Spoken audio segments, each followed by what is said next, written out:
Mike from around the world. Pastor Paul. There you are. Right number? Yes, we hear you. All right. Might be a little bit of delay tonight, Mike, just because of undisclosed location. Okay, that's okay. I'm in an undisclosed location tonight, but I'll be back in Florida and be preaching this coming Sunday under the big tent at Freedom Fellowship on Sunday. But tonight we're out of pocket. But anyway, good to hear your voice. How you doing? Well, it's good to be here. Doing pretty good. Anticipating. What are you anticipating, Mike? Yeah. Well, I kind of left that open. Boy, what a time! What a time! So, Mike, you know what? It's rough out there, Pastor Paul, and this could be one of those moments, one of those defining moments. It really could be. I believe that either way, we're in for some turbulence, but I believe it's one of those moments. I do. I think it could be one of those moments. You know, I titled the show "America's Deliverance or Chaos or both." It looks like at this moment, Trump is leading in about 6 out of the 7 battleground states. And it seems to be the shifting kind of in his direction. This garbage statement and the way he handled it was brilliant.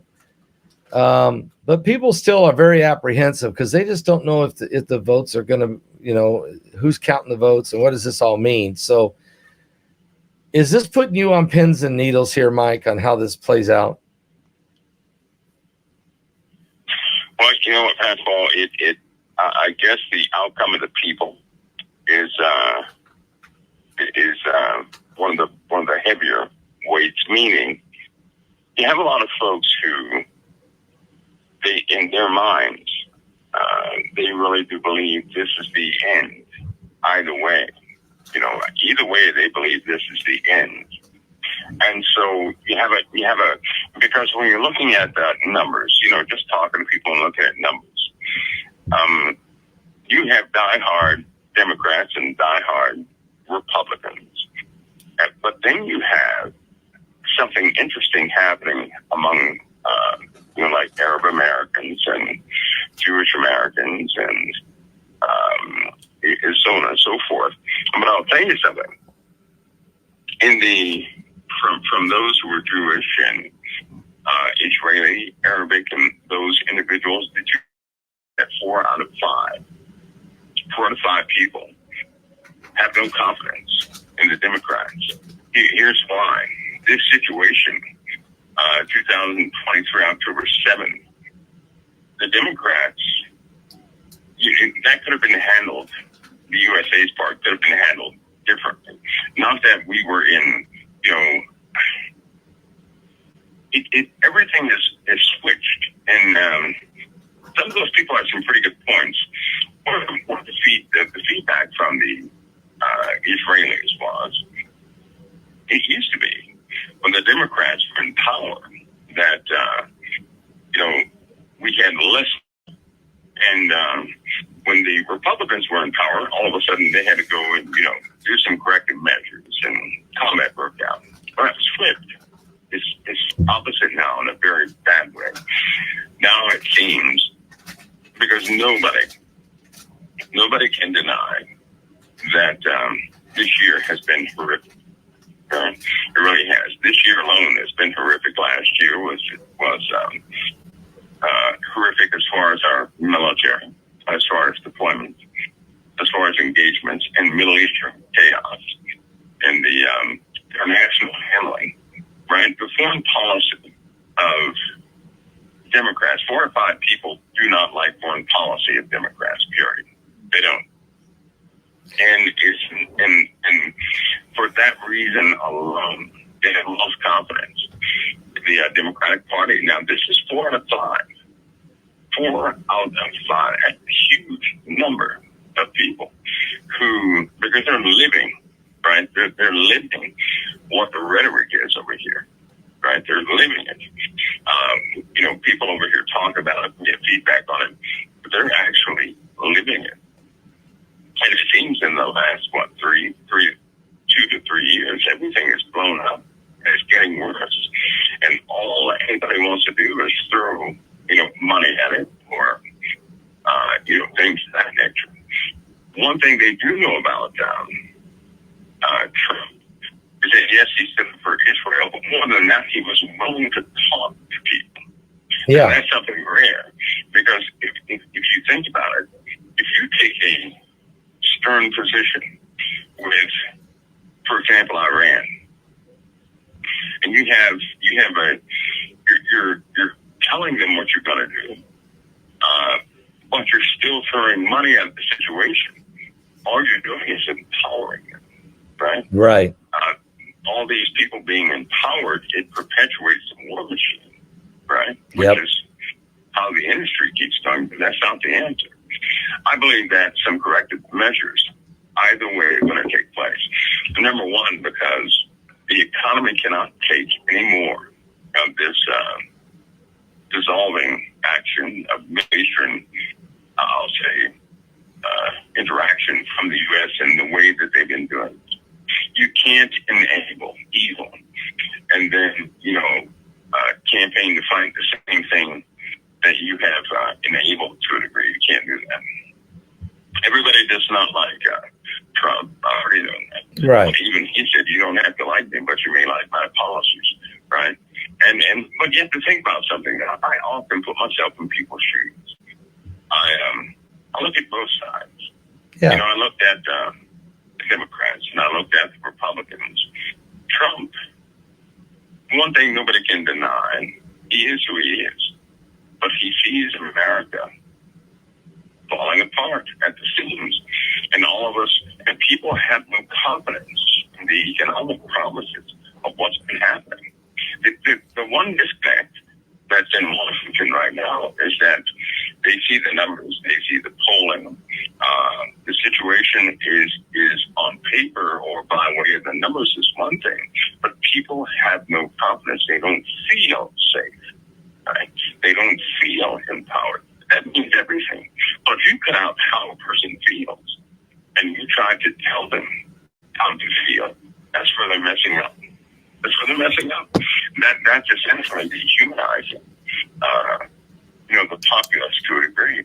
When you tell somebody, it's like talking to a child. When a child they may be hungry, right? Now, some parents, having fed the child, will say, you're not hungry, I just fed you. Well, the truth is, they don't know how that child feels. What if the child is hungry? Right. There's something altered in the child. You have to take an extra step to see how somebody feels. They're not doing that. There's a huge disconnect. And so the election will probably play out in a specific way, although there's, the numbers are going to be contested. They are, big time. You're right. You're right. So everybody knows that. They're going to be contested. We're not going to have I don't believe we'll have instant results. You have a lot of people who talk, but when they get to the ballot box, they change. Because remember, they said some of the people that were upset with certain policies of the Democrats, saying they wouldn't support this and the other, they ended up supporting it anyway. Right. Same thing happened with Republicans. But something interesting has been happening for a long time. I think people they've been through these cycles so many times, and the political speech is so dead. When you start hearing somebody talk politics, utilizing these terms, of these political science terms, it's almost like a dead conversation. You've heard it all before. It is the key. You've heard the promises before. You've heard everything before. And the one thing people have not actually had was somebody who cared about how they feel. So the people are looking for that. They're looking for someone to personally connect with them, not to tell them they're going to be okay, right? Not to make them a bunch of promises, but to actually, be a person that does something. And I can see how how things are playing out. America has a moment to go through. Because if regardless of who gets in power, we're going to have some corrective measures take place in this country. Mike, it's going to require. Is there any is there any preparations being done on behalf of the government, or maybe the military, or both? Yeah. No matter how this election plays out, just to keep order. Yeah, well, sadly, order is breaking down already. What? What do you mean? Sadly, already. Yeah. Well, it's violence. Well, you had early voting, right? Yeah. Violence has already begun. There have been some casualties already. It's already begun. People are jumping to the extreme side of things already. So you have a set of people out there that are just simply violent, and they're doing things they're just causing that. They've already begun. You also have people, listen, because I'll tell you, there are folks on both sides that have already said if their person does not win, they will not accept,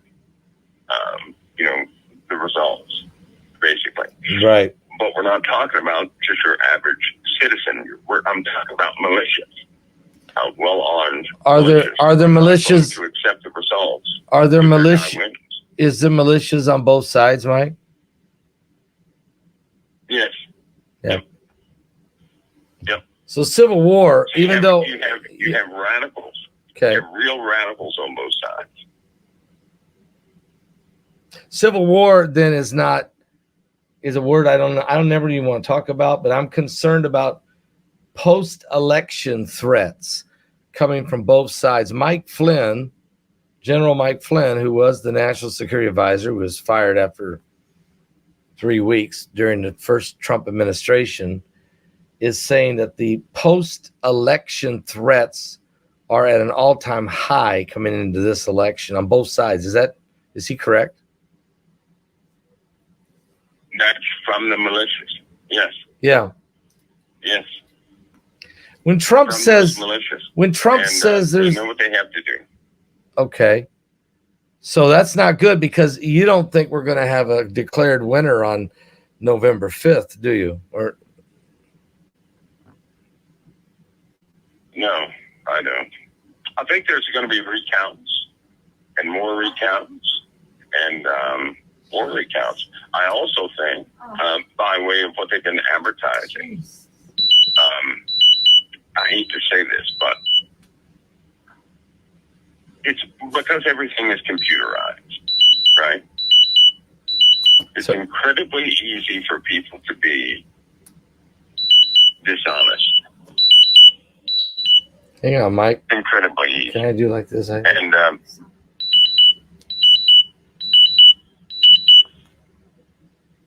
is he still there? Or did we lose him? You still there, Mike? Yeah, I'm here. Sorry, my alarms are going off. Okay, Mike. Sorry about that. Pick it back up where you left off there, Mike. Okay. No, I was just saying that because everything is electronic, right? It's not like, here's the problem. We can only have confidence in a system that somebody else developed, that somebody else deployed, right? Most people don't have confidence in the mechanism of voting anymore. They don't know. It's almost like nobody spent enough time to demonstrate to people how it works, right? For example, if there were 19 components to it where everybody had to validate everybody else's thing, it would raise confidence. But people simply do not have the confidence. And if you think about it, look at all of the systems that have been hacked.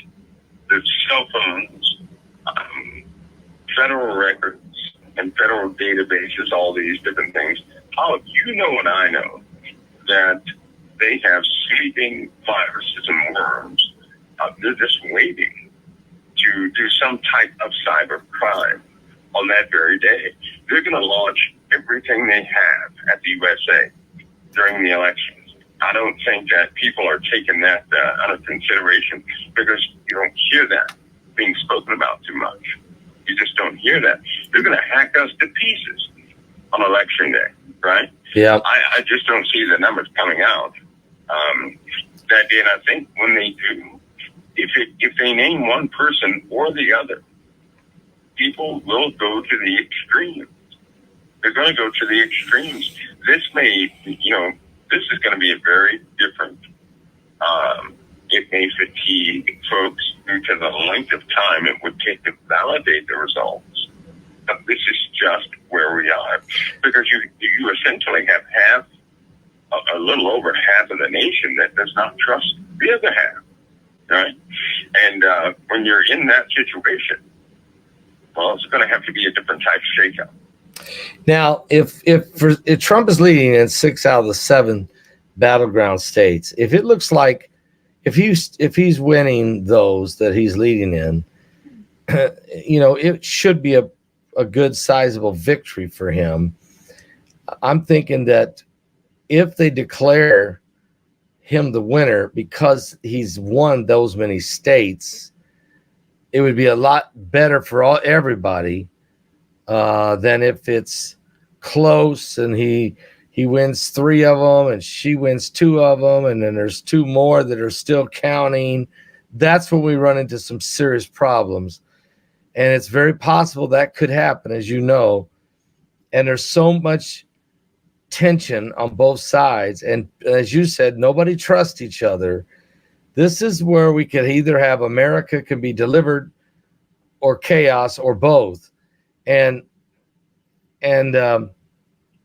that's why we've been praying for a long time that we don't want that. I don't think anybody would want this. But boy, we're so divided. People are trying to do anything to cling to power. And if they're willing to do anything, they probably will. Well, they are. Sometimes I wish people would. I live by a certain standard. I always give myself the worst case scenario. And I think about that worst case scenario and begin to, so when it does not happen, it's a very good day. But if it does happen, I'm prepared for it. I believe that people are not prepared for what's about to happen on either side. Because either person that wins past, well, for one, if they announce a winner, right, prematurely, and it turns out that's not the case or it's too close, and I know that if they did that, it would be a good thing they did for most people. But you have radicals that would say, oh no, we want everything, right? We want all the votes tallied. Suppose Kamala Harris, all of a sudden they show her leading and somebody announces her as winner, right? People would say, no, we're going to count everything again twice or something like that, right? So it's going to happen. Either way, it's going to happen. The tensions are too high. I believe this time man does not have an Apple solution what's needed. This time, it's going to be a move of the Lord's children involved in this, or we will have chaos. If God is not involved purposely in this election, we will have chaos. I agree. Because there's no peace right now, right? No. It's a razor thin line. In a civil war right now, we're sitting on a razor. All right, and Mike just got cut off, folks. He said the word civil war. That might have been why they cut him off. When he comes back, we're going to change categories. We're going to talk about King Charles and the cancer he has and what's going on there, because that affects the world, this global order that we're talking about. We'll wait for Mike to call back in again.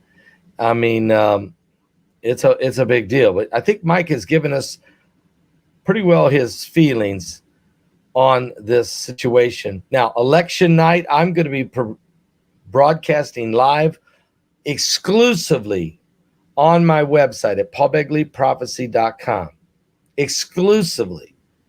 I'm going to have different guests on. I'm going to go live at 6 p.m. Eastern, and I'll be on at least till midnight.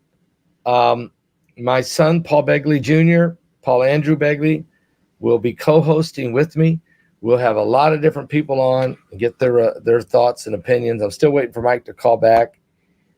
He hasn't called back yet. He was cut off when he brought up that situation, so we'll wait for Mike's call. So you don't want to miss it. It will not be on YouTube. I will not be on YouTube. I will not be on Patreon. I will not be on any of the other platforms, because I already know they're going to censor. I already know they're going to cut people off. They're going to ban people. They're going to shadow ban. They're going to disconnect. So I'll do it just at my website. Okay, just at the website. Mike, are you there? Mike? Okay, I'm right here. Okay, Mike, I think you hit a hot button. Maybe we should shift gears. And let me bring up King Charles. King Charles has cancer. Kate Middleton has cancer. And both of them have it pretty serious. King Charles was just in the American Samoa. Said, I sure hope I get to live and see you again. I guess he's getting ready to go back to England, where he's going to be going through some very intensive treatments. And I'm not feeling good about his prognosis. What do you know about it, Mike? And where this is big, isn't it? I mean, this is big.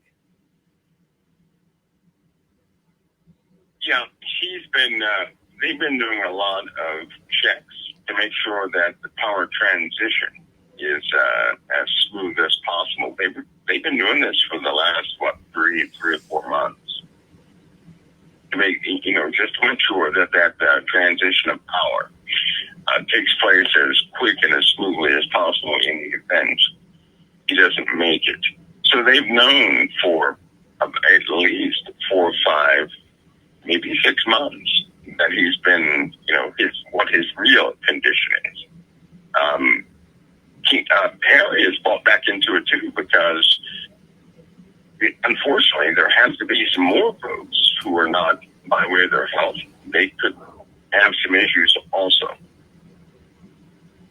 Well, we know Kate Middleton has cancer, and it's pretty serious.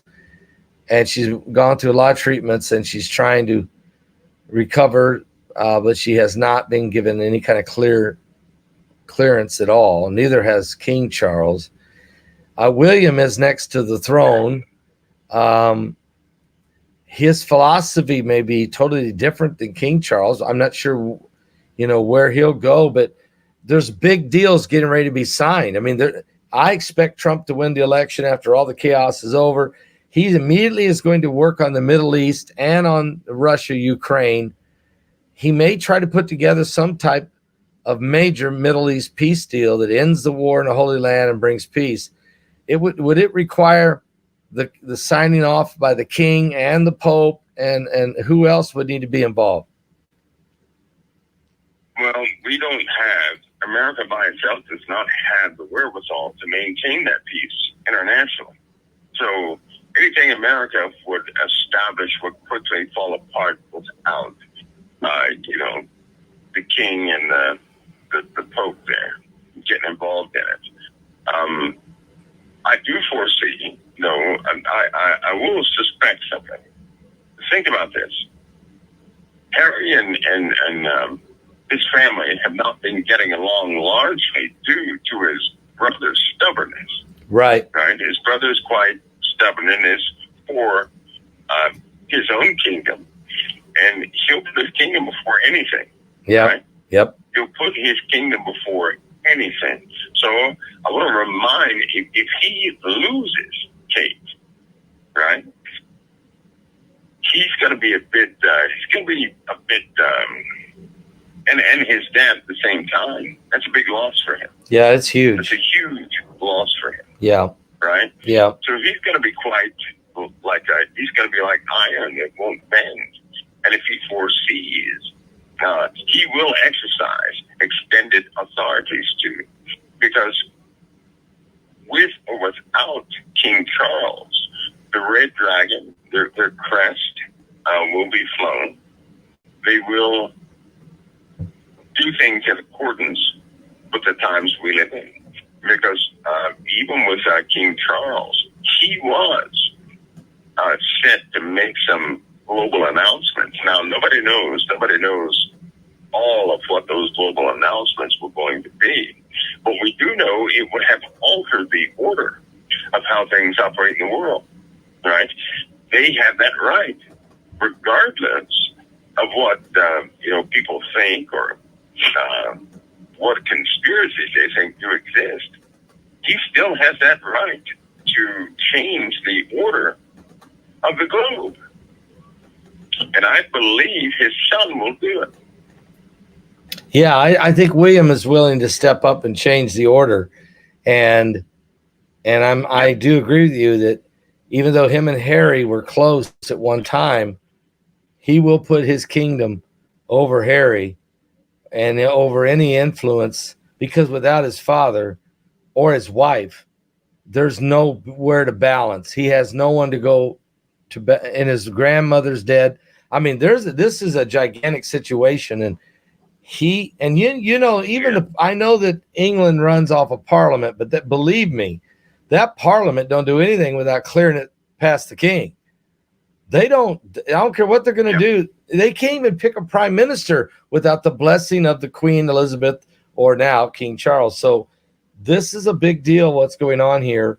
And the timing of that with the Russian invasion of Ukraine and the war in Israel and the Holy Land with all these nations coming against Israel, the timing of all of this is just, and with the election in America, it's extraordinary. I don't even know how to put it other than it's a prophetic convergence of the end of days. I mean, I'm not saying that time ends tomorrow, but this is certainly going to reshape the world, right?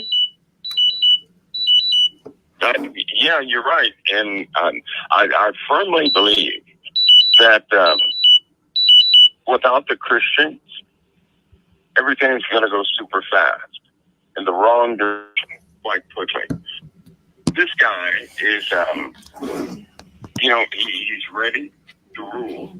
He's ready to change whatever he has to change. He's already cold and callous when it comes to his own family in quite a few respects. So you're looking at somebody who's not afraid to enact what he needs to enact. Even Harry knows that, right? So that is in line with everything that's happening. Plus, solar maximum is about to hit us too. If you think we had solar problems the last year, the last few months, right? Oh boy, we're in for it. We're really in for it now. We're really in for it now. Yeah, I was. There's some other.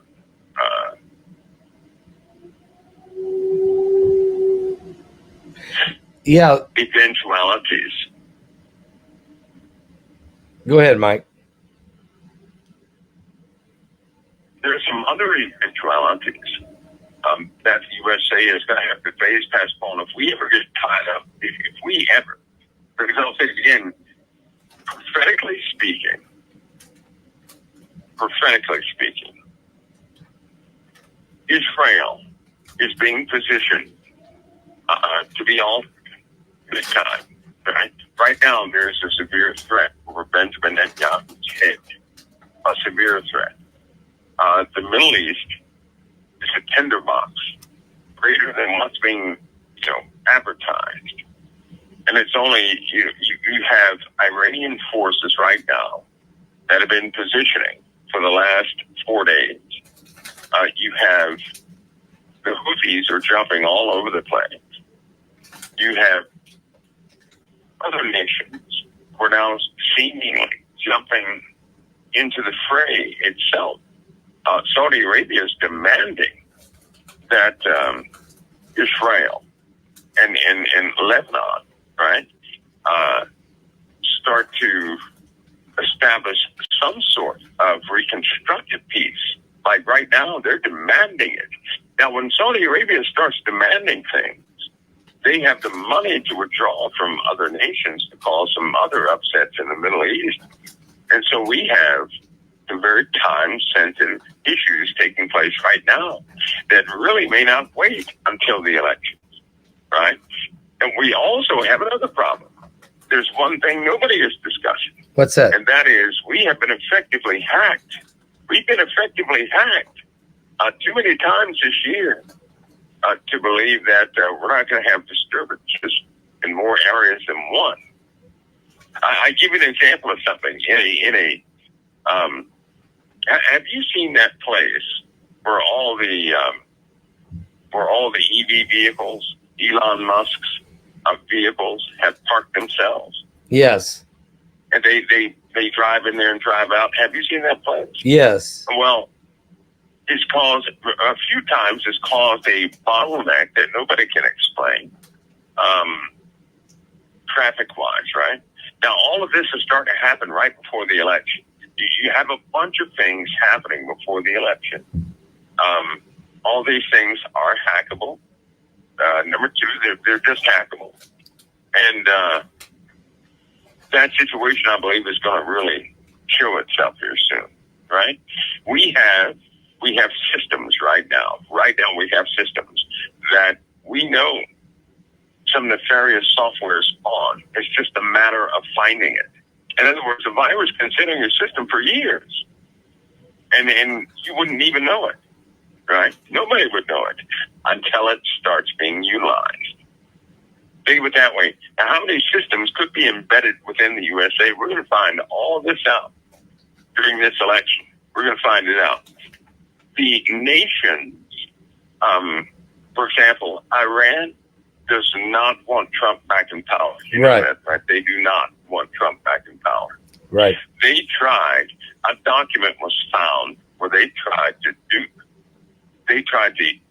provoke the USA into, that little Harris deal that they said that they want, they want Harris to win. They did that to try and provoke, the people into selecting Trump, because Iran is an enemy, right? But it backfired. It backfired on them. And so they had to go back to the drawing table. Now they're going to have to, there's some more papers to found, because everything is starting to leak out all over the place. They had plans to strike the USA. You know that, right? Well, yeah, I know they do. Power plants in the USA. Yes, they do. I know that. And, is that part of is that in Arizona? We're getting information that Arizona and Texas are very vulnerable right now. Mike, has there been any chatter that you've heard? Texas, yes. Washington, D.C., big time. Big time. In Washington, D.C., there's a nuclear power plant outside of a few areas. But yeah, they're going to try something. They will try something. There's been extra security put on our nuclear waste. There are going to be some traffic deviations when the elections do take place, because they're going to try something. There are Afghan nationals in the USA right now, right? Operatives in the USA. They're planning something on election day, just so everybody knows that. So you have all these threats and mishaps that could take place. I'll be glad if they don't, but I suspect that we may entertain some unforeseeable setbacks during the elections. But again, it is something that could be utilized, Pastor Paul, actually, to start bringing people together. Once we get past this leadership, the quarrels, and a good transfer of power, that people can begin to repair, because they're going to need it. We face a very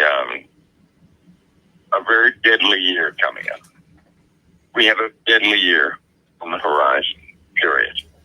And if we don't do something, just like Spain, those people in Spain are suffering. Each person out there is saying that at least every individual out there that was in that flood area lost somebody. That was a lot of people out there cleaning up they said everybody out there has lost something. We're still recovering here in the USA, but it's not like Spain. Yeah. If you think that was bad, this winter is going to set the USA back some. And we may not survive 2025 when it comes to some of the infrastructure problems. And then what we have to really, we got to change some things now. We can't afford to remain stagnant. And they're going to have to secure the oil in America, because I can almost guarantee you the enemy is going to try to set that oil and gas on fire. That's why the numbers, the investment numbers of oil have been changing in the USA. And the gas has been changing worldwide because they know that it's now under threat. It's a target of terrorism right now. So we have some crucial things to sort through. Leadership is going to make or break us big time. It will. And you're exactly right. North Korea, we're getting a lot of reports now that they've got 10,000 troops in Russia. 3,000 may already be deployed on the front line fighting. Another 7,000 or more are in training. Is this Putin getting in position to negotiate with Trump if Trump goes into power? To say, hey, look, I'm moving forward here. I got support. I got allies. I got troops in here helping me. Is this part of his negotiating ploy, or are we about ready to see World War III here? Well, keep in mind that Trump and Putin have open dialogue, right? Right. They can have open dialogue. He can actually talk to Putin. Nobody else can. Right. So Putin may listen to him. And the Ukraine, they know where they stand, right? They know where they stand. So that is brought to an end. One way or the other. You feel better. Brought to an end. You feel that he will. You feel like that Trump will bring this European war to an end, but that the Middle East is a whole different situation. Is that what I'm hearing? Yeah, because he knows how to talk to Putin, right? And he knows how to speak to the Ukraine to give them an ultimatum, right? Because they're going to have to. The truth about the Ukraine is going to come out. They were trying to get more and more territory. Period. Now, something else has happened too. We've had direct involvement. That's being found out in a few places, and that changed everything. That's why Putin is ready right now to launch nuclear weapons if he needs to. He suspects that someone will attempt to preempt him. He's got evidence of interference that somebody's been fighting on behalf of the Ukrainian army that was not Ukrainian. And he has the evidence now. And the USA knows it. And so that changes everything. So he needs, I believe that Trump probably is the only person that can talk to Putin. But the Middle East is a very different story because of Israel and the just how those people of Hamas truly are, how the people of Hezbollah truly are. They're not going to see certain threats he used the first time to cut off the money is not going to work. It's just not going to work. I'll say it again, and this is not well known, but Iran does not need anybody's money right now. They don't. Wow. See, one of the arguments on the Republican side that folks keep missing is they were trying to tell people that by the USA not sanctioning Iran, that's how they amassed so much money. It's not that we are, just release money to them. These guys have trillions of dollars a year they're amassing through petroleum, right? Yep. And if we had had sanctions in place, they would not have had the equipment and the resources to get that out of the ground. But because we lifted sanctions, right, we allowed them to have their own, to do their own thing. boy, they can make a lot of money. Now, that's an imbalance of wealth in the Middle East, which is funneling through other places. Bahrain is part of that. All these. All right. So once again, Mike's getting into some sensitive areas, and this is very rare for him to be totally cut off twice in a live broadcast. But I'm going to move him again to another situation. I think I'm going to take him. He mentioned the sun. He mentioned things are about ready to that we're going to be going through a 2025. It's going to be hard to survive. You haven't seen nothing yet. So I think we should take him into that area because both times when he talked about two different war strategies or anything to do with that, one was on the Middle East, the other one was on Russia. He's been shut down. They don't want him to go any further. And this election, folks, the whole situation is so critical. So, all right, Mike, it sounds like they want us to move another direction here. Yeah, we'll leave that alone too. Yeah. So why don't we do this? Let's talk about the sun. The sun has been exploding with CMEs, as you know, UV rays, X class.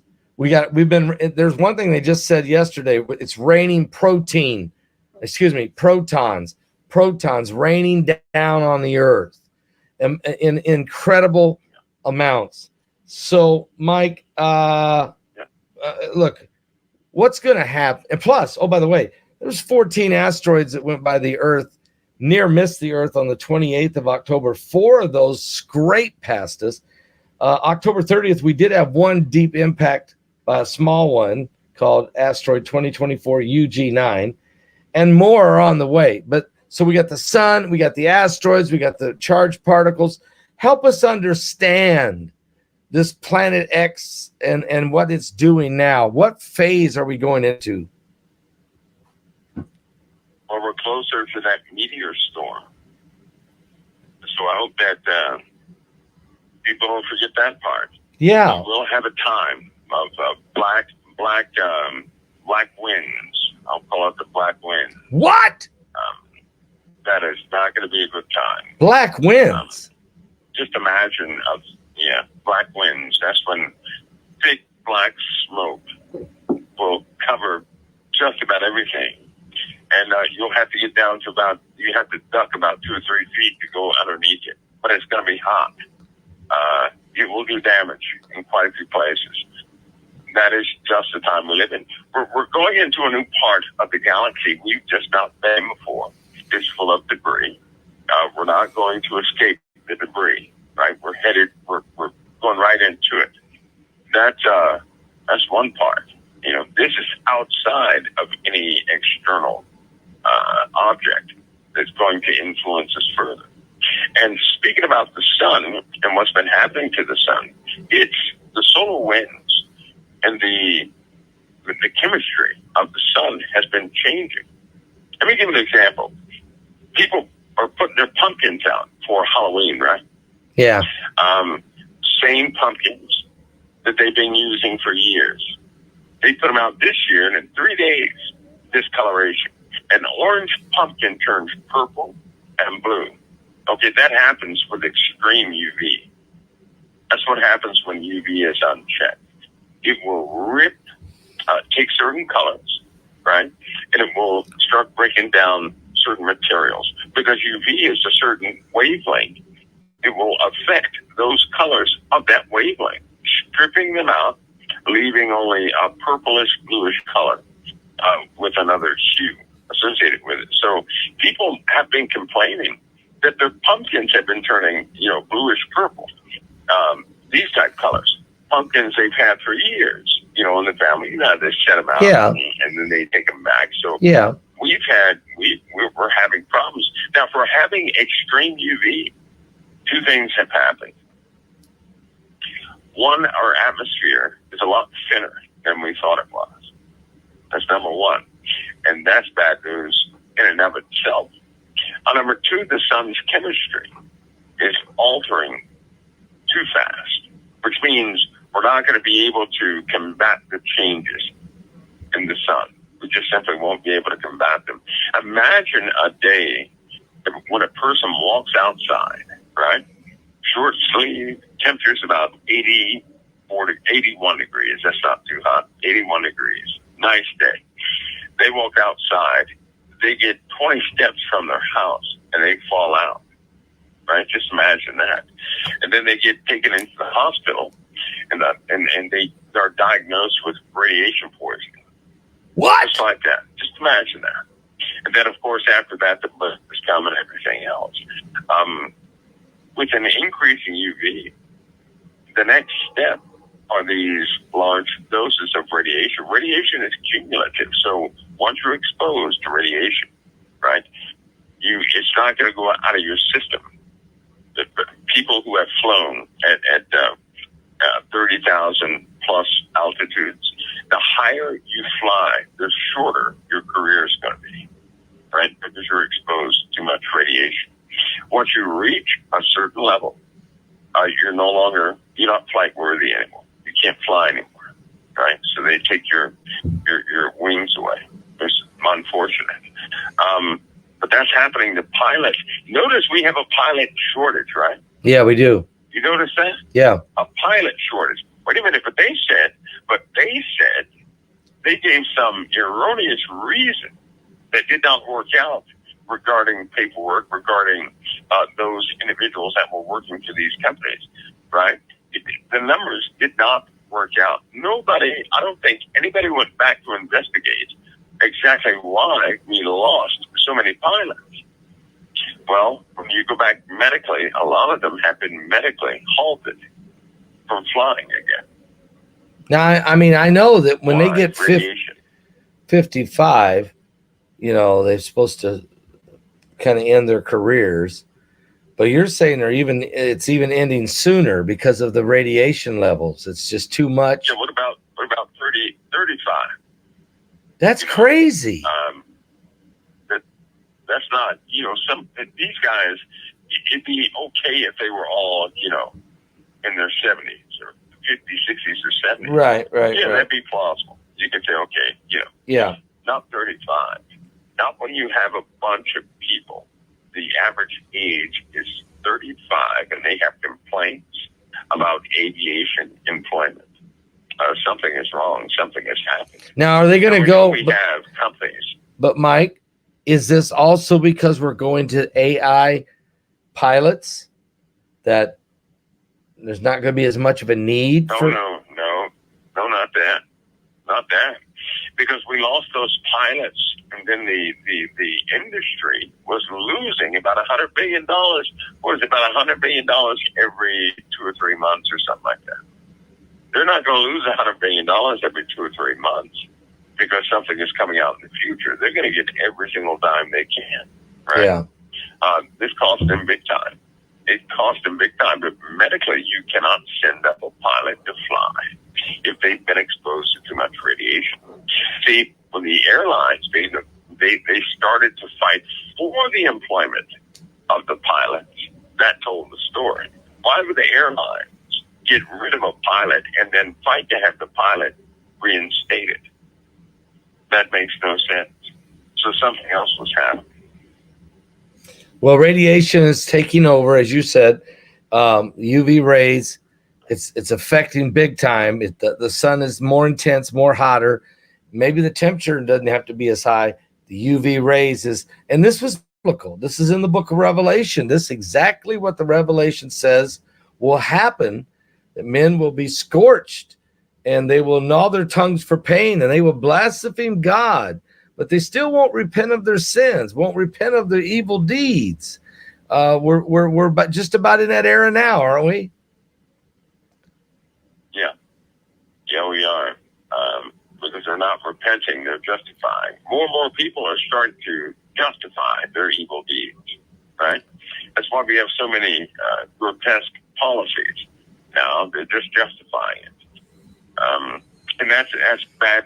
That's a bad move, but that's where we live. But with all these environmental changes, with the solar changes, we're really going to feel it this year coming up. First of all, if the weather this year is any indication, of a pattern, right? Because now the meteorologists, those at NOAA, they now expect, and they're starting to admit that we have a problem, right? Special reporting is being put together for the budget of next year to cover disasters. Remember a long time ago we talked and I said follow the insurance companies. Yeah. Because they'll stop insuring homes for flooding. Yeah. You know that people can no longer get flood insurance through their insurance company. Now they have to go to FEMA to do that. Right?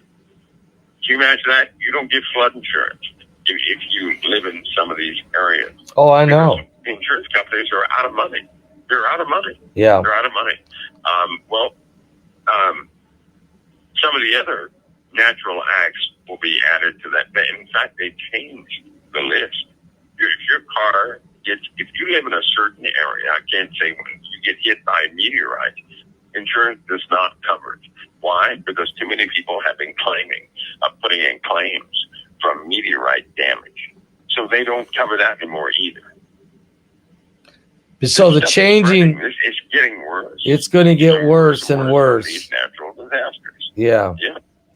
So the earth is definitely changing exactly like Jesus said we would see in Matthew 24, Mark 13, Yes. Luke 21, or just like Revelation said, just like Isaiah 24 said, the earth's going to reel and rock and tilt and like a drunkard man. We're going to see, all these events. This should be a sign. All these accumulative events should certainly send a message that the Bible's true. I mean, we're on the verge of Ezekiel 38, the World War III. We're on the verge of calamities from the polar caps melting. There's some serious things happening. I know we just found out that in the Fort Lauderdale area that they're having to raise all of the walls of the land, the sea walls, 12 feet.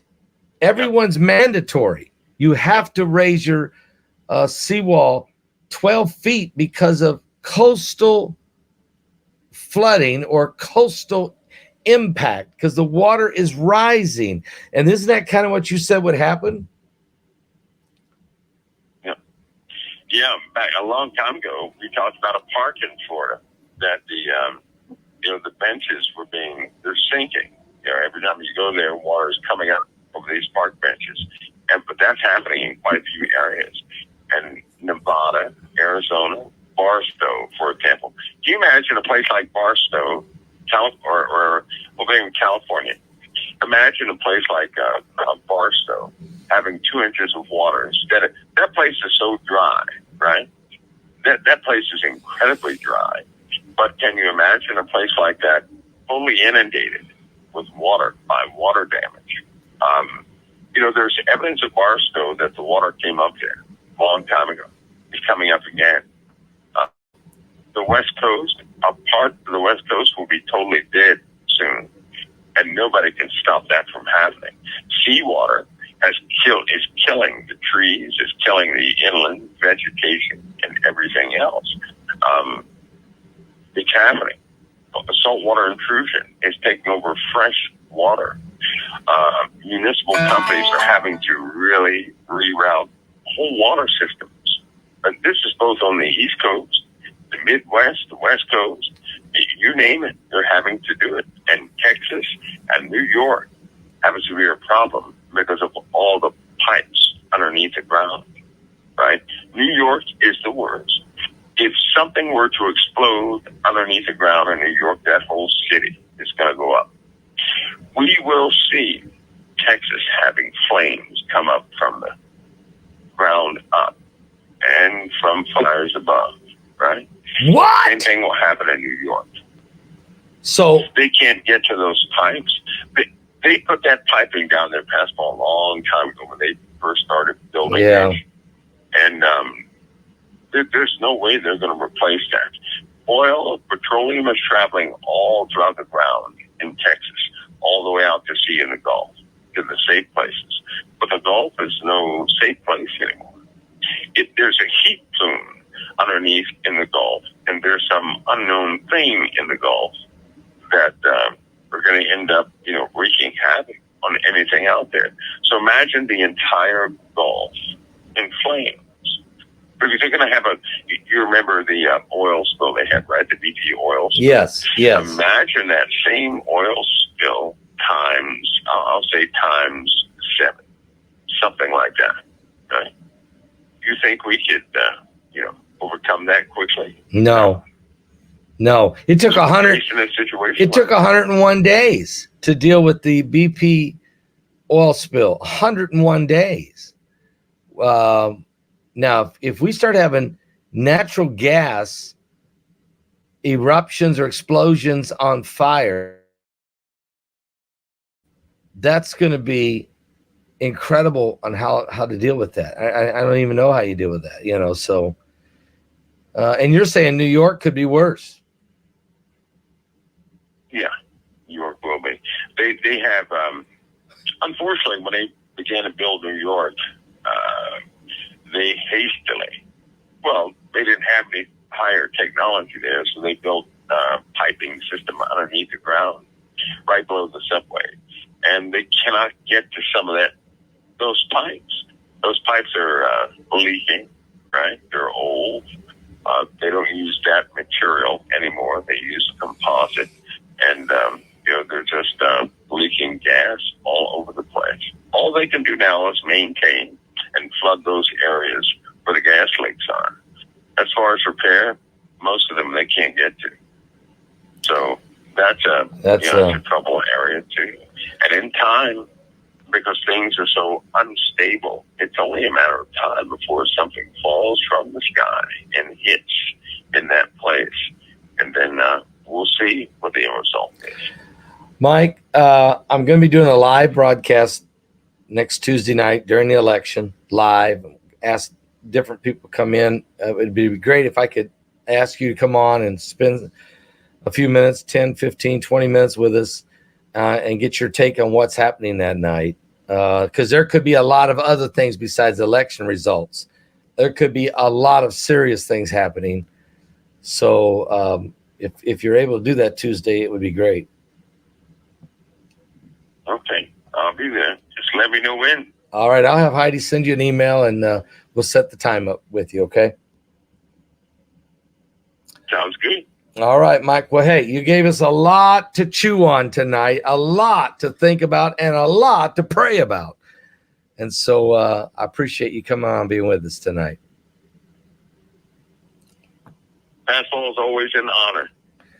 Stay safe. God bless. All right, we will. God bless you. The honor's mine. Thank you, Mike.